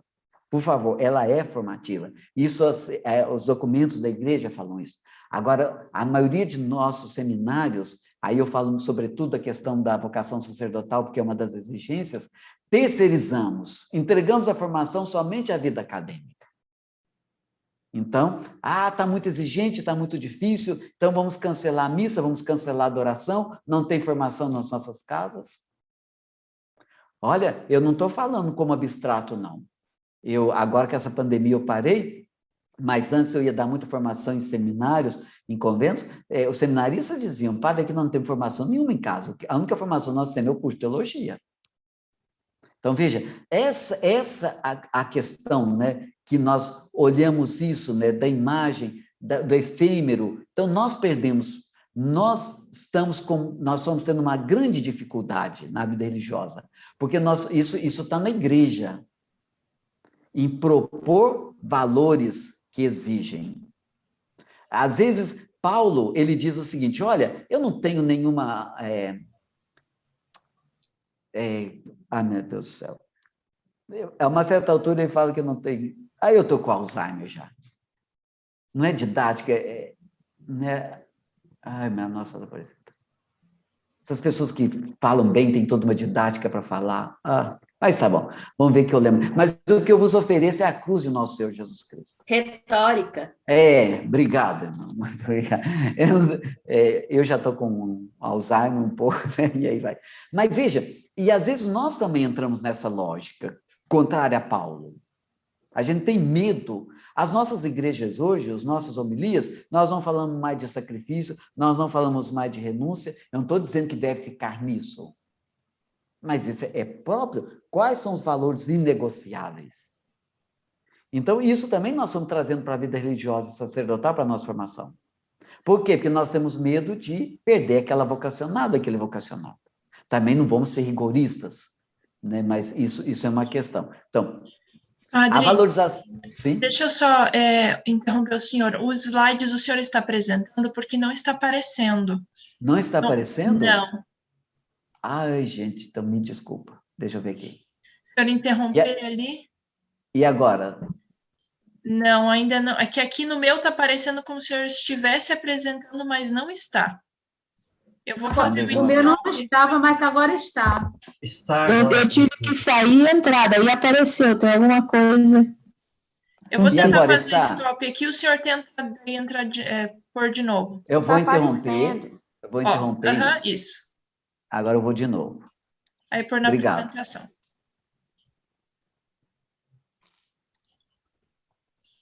Vamos ver o negócio. Foi. Foi? Aham. Deixa eu só ver uma coisa aqui. Vou botar aqui. Continua? Isso, agora foi. Então tá bom, obrigado. Obrigada. Tá bom. Bom, a valorização da antropologia do homem secularizado, né? O que acontece? Esse é o que marginaliza o modelo do homem religioso. Então, hoje nós estamos com medo de falar de Deus. Às vezes, nós falamos muito mais de autoajuda, de coaching, do que de Deus. Então, isso está entrando muito na nossa vida religiosa, na vida sacerdotal. Vamos lá. Bom, aí vem toda essa questão que nós podemos, né? Então, parece que estamos perdendo hoje, nessa sociedade, porque nós estamos terceirizando o nosso pensamento. Parece que perdemos a capacidade de raciocinar, aí vem, se você olhar, alguns grupos hoje não querem raciocinar, é o guru que fala para mim, é essa pessoa que fala para mim, de entender o contexto e a complexidade de tudo que nos cerca. Por isso, o formador e a formadora, ela tem que estar muito envolvida nessa realidade que nos envolve. Padre Deon, que é o fundador da nossa congregação, ele dizia, o ser humano, ele tem que ter o jornal de um lado e a Bíblia do outro. Então, isso é uma questão. Então, é entender o contexto e a complexidade de tudo que nos cerca, né? Ninguém discute com seriedade o que está levando a nossa sociedade a viver na idade das trevas. Dentro dos nossos seminários, dentro do nosso convento, a gente tem que levar a sério isso. Como que estão vivendo onde eles estão? O que eles estão... já apagou de novo. Eu apaguei de novo aqui, agora fui eu o culpado. Está aparecendo. Mas eu cancelei aqui, engraçado que eu cancelei. Só Tá seleciona o slide que o senhor estava apresentando agora. Isso, está aparecendo agora. Então tá bom. É porque eu fui mudar porque tem uma barra aqui que ela me atrapalha às vezes ler. Aí eu vou e aperto errado aqui. Mas tá bom. Então, veja, estamos formando uma geração egoístas, egocêntricas, alienados. Então, isso é uma realidade. Então, por isso, repetindo o que eu dizia antes, nós temos que estar atentos àquilo que é a sociedade hoje. Porque os jovens que estão vindo para nossas casas, eles estão trazendo isso. E, às vezes, nós negamos isso. Negamos, assim, não no sentido consciente, mas até mesmo no sentido inconsciente nós estamos negando. Por quê? Porque nós não queremos conhecer a realidade, nós não queremos conhecer aquilo que a vida nos apresenta. Quem é esse jovem que está dentro de nós? Essa é a pergunta que você tem que fazer. Quem que é esse jovem? Quem que é essa jovem que está à sua frente, que está à nossa frente, para conhecermos dentro dessa realidade melhor? Né? E nós vamos olhar que esse contexto de consumismo, de sociedade fluida, de inconstância, de falta de credibilidade, ele está nas nossas instituições civis. Meus amigos, minhas amigas, irmãos e irmãs, quem de nós hoje acredita nos partidos políticos? Quem de nós hoje acredita no executivo, no legislativo, no judiciário no Brasil? Nós estamos vendo aí, é uma CPI para criticar outra CPI para criticar outra CPI, e o povo não está aí. Então, isso gerou uma crise nas instituições civis, e não menos nas eclesiais também, religiosas. O Papa Bento XVI, quando surgiu todo o escândalo de pedofilia na igreja, ele diz o seguinte: a pedofilia está jogando um pó no rosto da igreja. Mas, assim, padre, o que isso tem a ver com a vida religiosa sacerdotal, com a formação? Porque, gente, um jovem, uma jovem que raciocina e coisa, que ele decide entrar para o seminário, para o convento, ele vai perguntar-se: onde eu estou colocando a minha vida? Se nós perdemos a credibilidade, eles não vão querer. Eu não presenciei isso, mas os formadores da nossa província, que é de seminário menor, uns 2 ou 3 me contaram, quando surgiu todo o escândalo de pedofilia e tudo, ele disse que os pais iam levar os filhos para o seminário, diz que uns 3 pais, em seminários diferentes, em situações diferentes, né? Vamos dizer, 3 contextos diferentes, falou assim para os formadores: olha, estou deixando meu filho aqui, e eu estou de olho. Veja, isso é sério. Isso é sério. É muito sério. Eu estou de olho. Então, essa perda de credibilidade das instituições civis que reflete na família, hoje a família como instituição, e também as eclesiais religiosas, isso nos tornam frágeis. Nós somos frágeis como instituição e como pessoas. E também são pouco atraentes. Então, o pessoal vem muito mais pelo hábito do que pelo carisma, do que pelos valores. Então, eu posso dizer o seguinte, que essa mudança de época, ela não tem mais isso de agrado, de apreço, de confiança, de referência. Ou seja, nós estamos vivendo uma mudança de época, ou seja, que não tem mais um índice de agrado. Qual que é o índice de agrado? Hoje não tem, ninguém sabe o que agrada. Hoje, uma vez numa ordenação, um bispo falou que os mártires da sociedade atual são os formadores e as formadoras, que são os mártires da sociedade atual. Mas é uma realidade. E de apreço, de confiança e de referência. Ou seja, não tem mais um índice de agrado, um índice de apreço, um índice de confiança e de referência. Aí você fala assim, veja, você fala assim, mas esse pá está muito pessimista. Não, mas isso é uma realidade, nós vamos ver. Se alguma coisa que vocês não concordarem, vocês podem falar, mas também nós vamos ver coisas boas daqui a pouco. Mas, como nós estamos falando de fragilidade, eu estou dizendo que essa fragilidade é muito maior do que o individual. Que é fragilidade individual ou vocacional.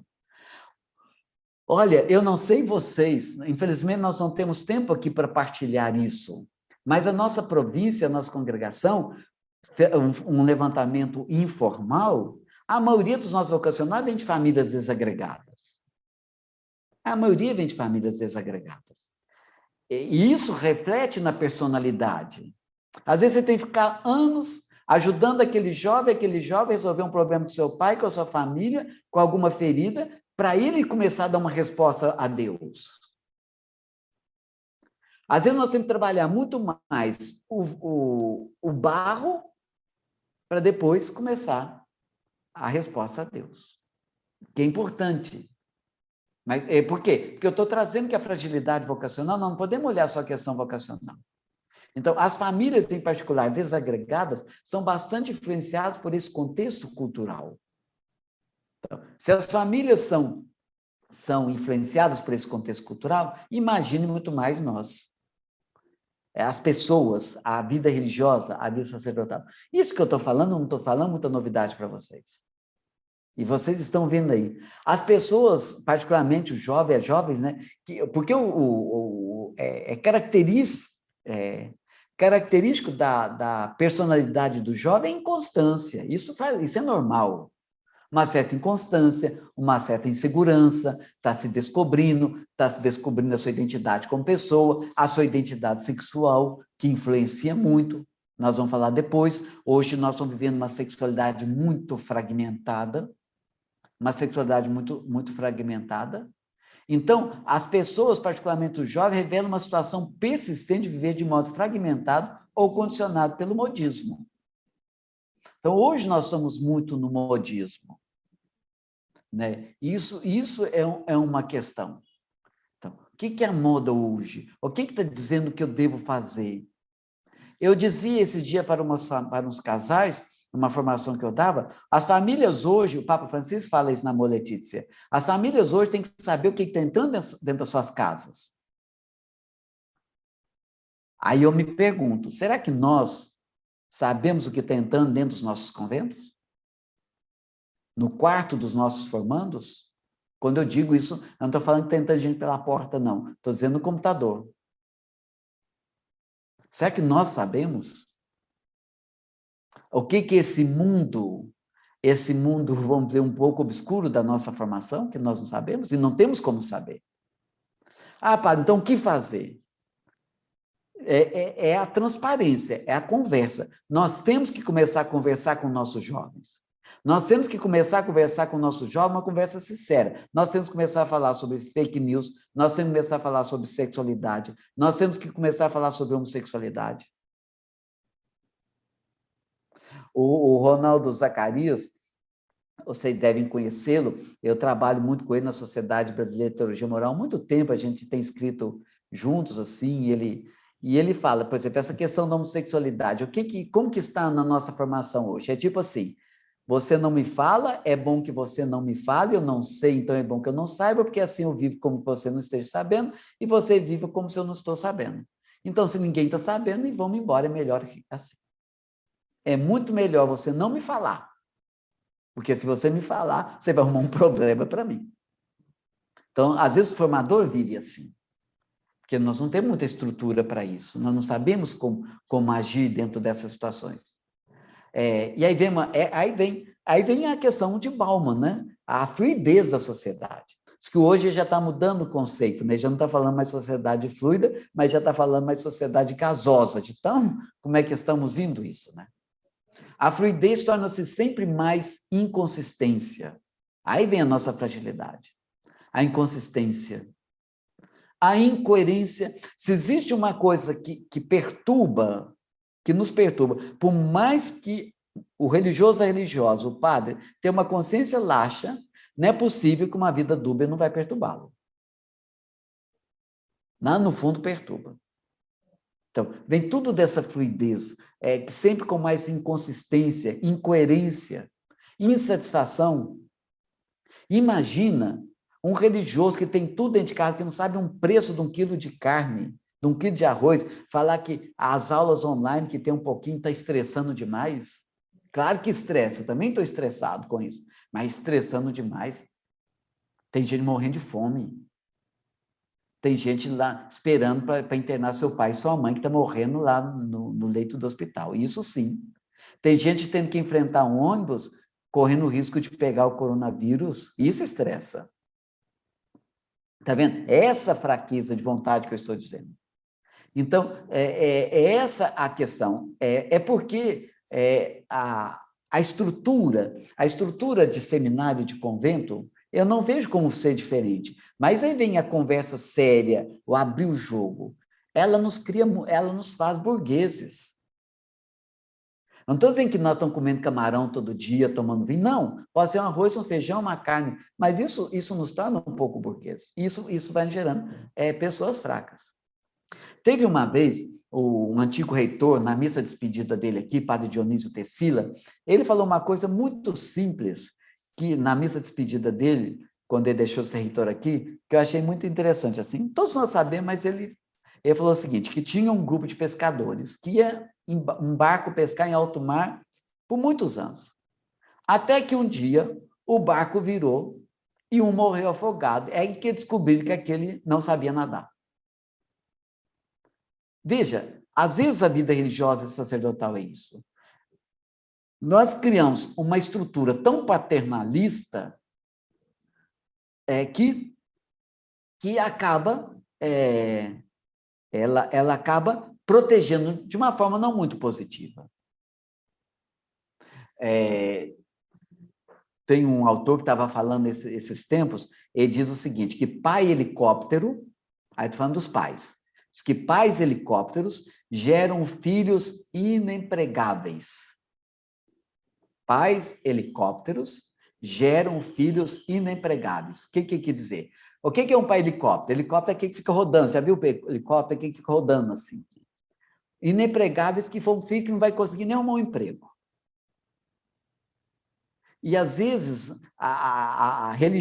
formadores e formadoras helicópteros também pode fazer isso.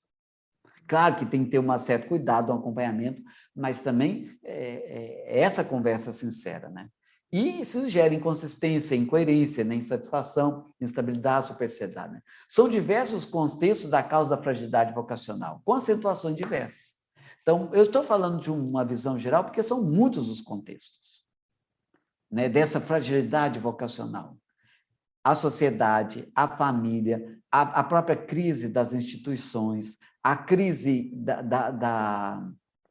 quando eu digo das instituições civis, religiosas, a crise da própria estrutura nossa, né? Isso tudo é uma realidade. Então, são diversos os contextos, com acentuações diversas, né? Nós temos acentuações diversas.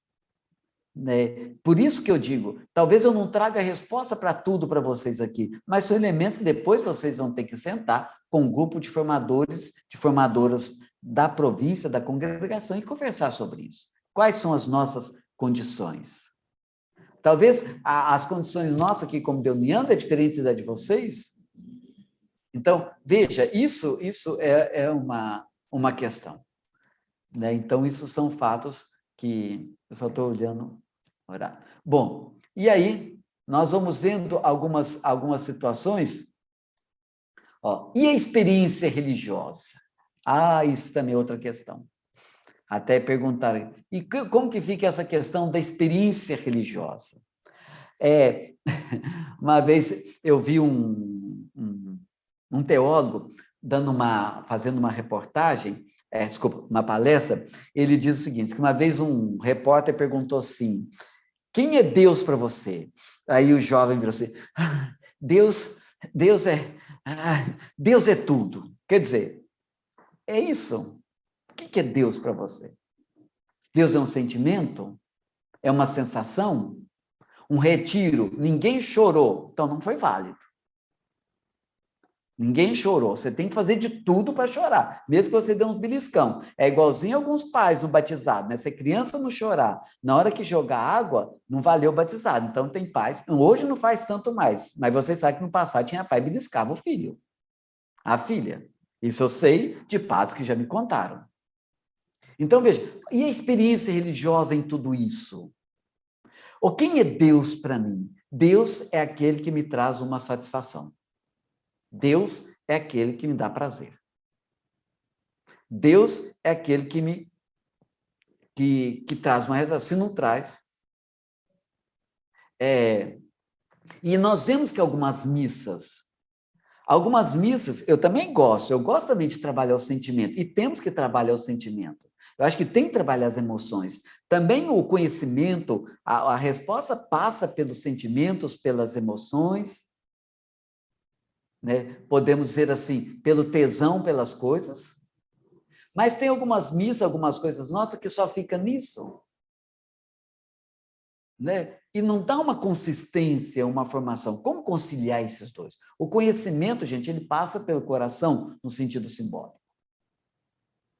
Então, o estar bem consigo mesmo, né? E a experiência de emoções fortes. Meu Deus, eu passei o meu noviciado todo, o meu mestre noviço, ele hoje ainda é vivo, mas meu diretor espiritual, hoje ele é servo de Deus, Padre Luiz Ubengue, está lá no processo de beatificação, ele é ali de Nereu Ramos. Então, qual que era a minha grande preocupação na época no meu noviciado? O que é a experiência de Deus? Falava tanta experiência de Deus, e para mim que era um desespero, veja, eu entrei adulto, e para mim aquilo era fazer experiência de Deus. E ele me ajudou a compreender o que é essa experiência de Deus. Eu pensava que era algo mágico quase. Que Deus ia como que fazer como fez com Paulo, entre aspas, né, me derrubar do cavalo e eu sair dali convertido. Eu não duvido da ação da graça, mas eu também tenho que entender que é um processo. Então, a formação religiosa tem pouca incidência na vida. Até que ponto a nossa formação religiosa atinge a vida dos nossos jovens? E, às vezes, não envolve a pessoa em profundidade. Olha, gente, às vezes nós levamos... Aí é a mesma questão. Uma criança vai para a escola pública, vai com fome, você tentando ensinar matemática e não vai aprender matemática. Se ela está com fome. Ela não vai aprender matemática. E se nós não envolvemos na nossa formação a pessoa na sua profundidade, vai ser difícil ela dar uma resposta a Deus. Aí vem uma questão, né? A pessoa centrada em si mesma. Hoje nós estamos vendo as pessoas muito centradas em si mesma. É a minha página social, são os meus seguidores. Essa compreensão de congregação hoje, de diocese, de província, gente, isso é um grande desafio. O que nós chamamos de sentimento de pertença. Se nós não criarmos nos nossos formandos, nas nossas formandas, um sentimento de pertença, eles não vão passar o dinheiro, eles não vão assumir as obras com amor, não vai cuidar do irmão, da irmã doente que está lá do meu lado, porque eu não me sinto responsável. Eu não me sinto responsável. Então, esse sentimento de pertença, né? Hoje, a pessoa sentada em si mesma é com a convicção de que tudo pode ser obtido facilmente, né? Segundo o próprio prestígio pessoal. Nós sabemos que tem formando e formandas que nos compram. Às vezes, até pelo dom que tem. É muito inteligente, então tem que ir para frente. Olha, tem dom para música, então tem que ir para frente. E coitadinho de quem não tiver. Então, o prestígio pessoal. Isso às vezes nos compra, né? Dentro dessa realidade. Né? E os meios econômicos, né? Mas sem esforço e sem perseverança. Com a crise, com a pandemia, as nossas paróquias tiveram problemas com dízimo, com coisa. Isso influenciou também na vida religiosa, nas nossas casas de formação, que a maioria das nossas rendas aqui, da nossa manutenção, vem das paróquias. E nós tivemos que nos readaptar. E foi uma conversa séria do reitor com a turma. Olha, caímos isso. Ninguém que vai passar fome, ninguém que vai passar necessidade, mas nós vamos ter que mudar alguns hábitos nossos. Nós não temos mais condição de ter carne todo dia. Nós não temos mais condição de ter isso. E olha que os povos ainda aí fora estão piores que nós. Então, isso é uma realidade. Então, esse esforço, essa nossa capacidade de renunciar. E aí, isso reflete tudo, nessa última frase que eu coloquei aí, o relativismo ético. Então, se nós falamos de um relativismo ético, nós vamos falar de um relativismo religioso. Não existem valores compartilhados. O meu dom, ou o meu dinheiro, o meu dom, a minha vida, eu não compartilho com a minha comunidade religiosa, com a minha casa. Eu vou usar para alguns benefícios meus. Porque aí vem esse relativismo. Mas o que é a ser compartilhado? E aí nós podemos olhar tanto os dons quanto também os vícios. Quando eu digo vícios, as nossas fragilidades. Meu Deus, nós temos muita dificuldade de elogiar os dons dos nossos irmãos e irmãs. E quando alguém cai num erro, meu Deus do céu, nós, para tirarmos pedras, somos os primeiros. Então, isso é uma questão. Então, isso entra tudo dentro dessa nossa realidade, né, que acaba influenciando na vida de esse relativismo ético. O que é valor hoje? Então, essa pergunta aqui, quais os valores inegociáveis? Olha, se formos olhar, no passado isso era muito claro. Essa pergunta tem bastante fundamento interessante, porque no passado era uma pergunta, a resposta era muito clara. Hoje não. Hoje nós estamos pagando o preço dessa realidade que envolve a nossa sociedade, que acaba refletindo na vida religiosa, né? na vida sexual, na vida religiosa, na vida vocacional. E aí vem algumas perguntas, que é a grande questão que nós perguntamos. Dentro desse contexto hoje, vocês pediram falar sobre fragilidade vocacional e fragilidade institucional. E aí eu vou deixar essas perguntas para vocês refletirem hoje, na preparação do almoço, durante o almoço e no descanso até as 2 horas da tarde. O que significa pessoas frágeis vocacionalmente? Quando nós falamos assim, tem pessoas frágeis vocacionalmente, o que caracteriza uma pessoa frágil vocacionalmente? O que diz que aquela pessoa é frágil? O que diz que eu sou frágil? Talvez, gente, essa nossa formação que nós temos, nós somos muito mais, às vezes, nos ajudando do que também nos preparando para algumas coisas. Porque eu preparando isso, eu também refleti muito, né, nas minhas fragilidades. Então, o que é uma religiosa frágil? O que é um religioso frágil? O que é um vocacionado frágil, uma vocacionada frágil? São pessoas que não se sustentam nas crises? Ou seja, a primeira crise desiste? Isso está no matrimônio? Aquela história até que a morte nos separe, isso é a maior mentira em muitos casais hoje. E falam lá no altar diante de Deus. Então, o que significa pessoas frágeis vocacionalmente? São pessoas que não se sustentam nas crises? Ou são pessoas inconsistentes em relação às escolhas feitas? Um dia, eu não sei se eu quero ser missionário, eu não sei se eu quero fazer isso, eu não sei se eu quero fazer aquilo. Hoje eu quero ser... O que é uma pessoa frágil? Incapaz de fidelidade aos compromissos assumidos? Isso a gente percebe, tem pessoas que não são fiéis aos compromissos assumidos. Né? Então, o que caracteriza? Se você perguntar assim, o que olha uma pessoa frágil? E fragilidade institucional? Dificilmente ouvimos falar. Que bom que vocês falaram isso, porque falar de fragilidade institucional, às vezes é falar de nós mesmos, e nós não queremos muito isso. Falar que a instituição é frágil, que a minha província tem suas fragilidades, que a minha congregação, que a minha diocese tem as fragilidades, olha, dificilmente ouvimos falar isso. Mas nós devemos entender uma coisa, que tanto pessoas quanto estruturas são intemporais. São temporais. E, por isso, sujeitas às influências externas. Por isso que as estruturas também têm suas fragilidades. As pessoas são temporais. O que são temporais? Não é que passam, não. Vou viver 20 anos, 30 anos, 40 anos. Não. Quando eu digo temporais, porque sofrem influências externas. Eu sofro influências externas, vocês sofrem influências externas, as estruturas sofrem influências externas.